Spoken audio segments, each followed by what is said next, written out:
Hello guys, in today's video I'm going to show you how to clear app cache on your account on Pinterest easy and quick.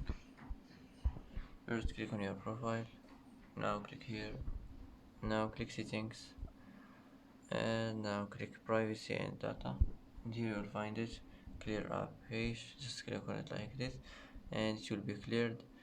And that's it. That's how to clear app cache on your account on Pinterest easy and quick. And that's it for today.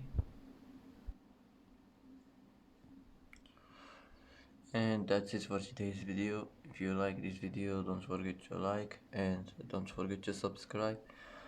I hope this video is helpful for you, and thanks for watching until the end, and see you in the next video.